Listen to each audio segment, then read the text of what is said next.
Ladies and gentlemen, this is Mambo number 5.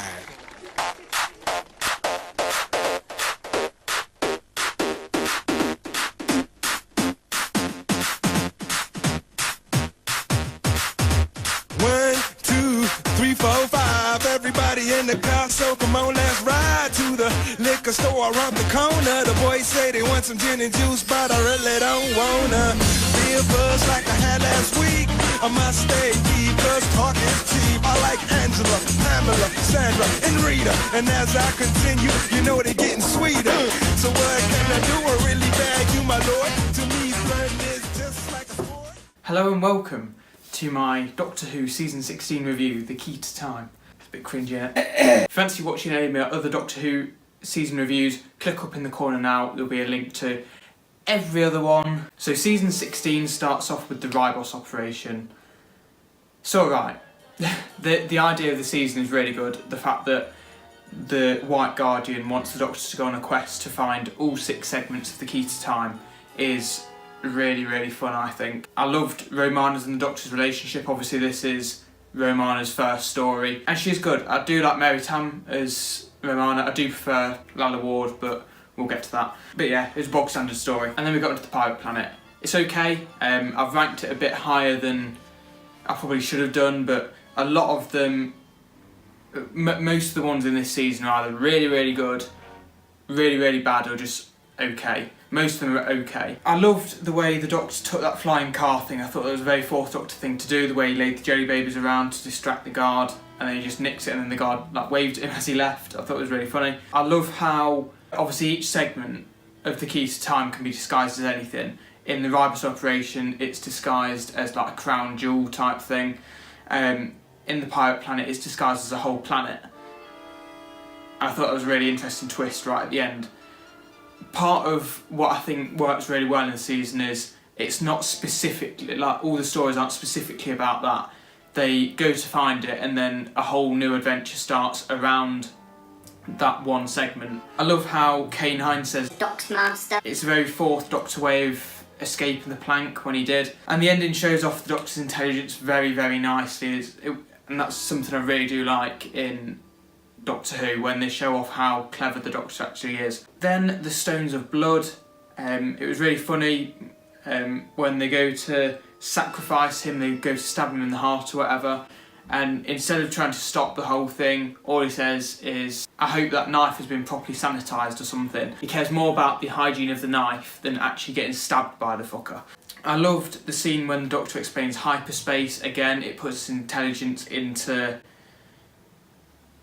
a scene, and it worked really well. I thought it was a great reference to the Ark in Space when they found the Wirrin inside one of the rooms, and the ending was really funny. Yeah, the Androids of Tara, it's a really cool setting. I loved how it was very medieval, but then a lot of the things were quite futuristic as well. The way they had swords, but they could electrocute each other with the swords. They had electricity going through them, and the way they had what they called the not a bow and arrow, like a crossbow.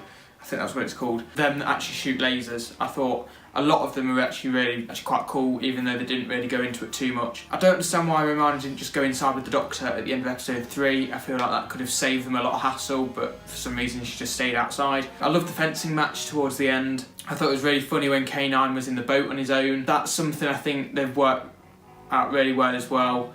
K9 was sort of shoved off to the side, I think, last season.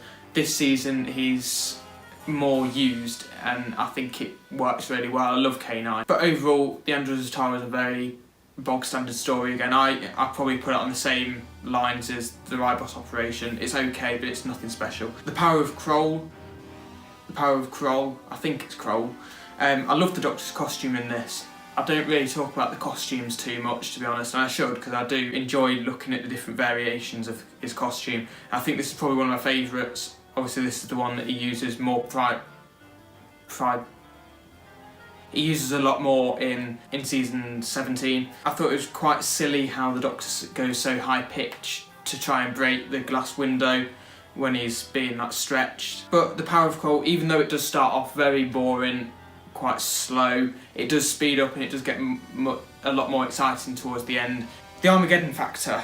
This is fantastic. I think it's so underrated. I think it was like 205 or something in the Doctor Who magazine's latest ranking.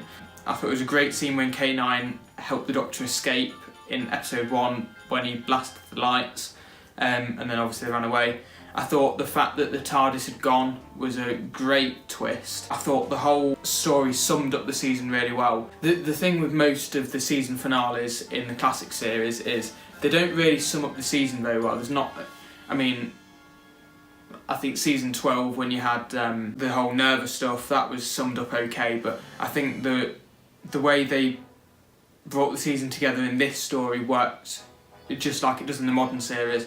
And I think the modern series, even though overall I probably prefer the classic series, the modern series is so good at tying up loose ends in the finales, and I think that's something this story does really well, and I think it's written really well. I thought the set design was very Star Wars-esque. In fact, the story altogether was quite Star Wars-esque. Ship that the Marshal was in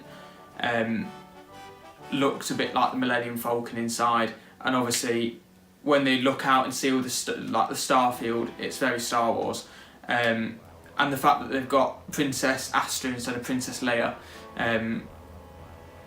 Being a Star Wars fan, I like that, but I mean, I'm not quite sure how other people feel about that. Most people probably don't draw that link, but I think there's definitely a link there. And obviously Star Wars came out in 77, this came out in 79 I think, so there's only a couple of years gap, so it does make sense if there was a bit of a link between them in a way. If you haven't watched The Key to Time, I really recommend you watch it. The whole idea of it, the way every story is tied together loosely around this quest that is a season long, I thought worked really well. And yeah, that's what I've really got to say about the season. That's the season in a nutshell. Cheers for watching, I really do appreciate it. Subscribe to my channel. Subscribe to my channel if you haven't already, and I will see you in season 17.